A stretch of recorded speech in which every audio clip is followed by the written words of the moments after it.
পাকিস্তানের প্রভাবশালী দৈনিক পত্রিকা ডনের এক প্রতিবেদনে বলা হয়েছে, পাকিস্তানের তেহরিকে তালেবান পাকিস্তান টিটিপি সহ একাধিক উগ্রবাদী সংগঠনে যোগ দিচ্ছে ক্রমবর্ধমান সংখ্যক বাংলাদেশি যুবক।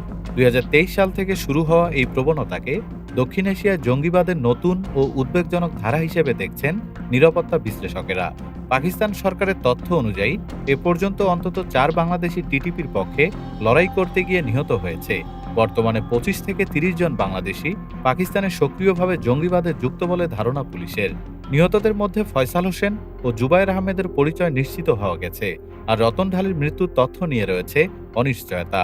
প্রতিবেদনে আরও বলা হয়েছে, অধিকাংশ ক্ষেত্রে ভুয়া দুবাইয়ের চাকরির প্রলোভন দেখিয়ে যুবকদের বেনাপোল হয়ে ভারতে এবং সেখান থেকে আফগানিস্তান হয়ে পাকিস্তানে পাচার করা হচ্ছে।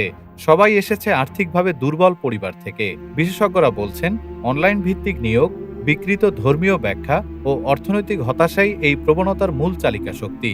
বাংলাদেশে বড় হামলা কমলেও উগ্রবাদী নেটওয়ার্ক এখন বিদেশমুখী কৌশল নিচ্ছে, যেটি ঢাকার জন্য নতুন নিরাপত্তা চ্যালেঞ্জ হয়ে উঠেছে।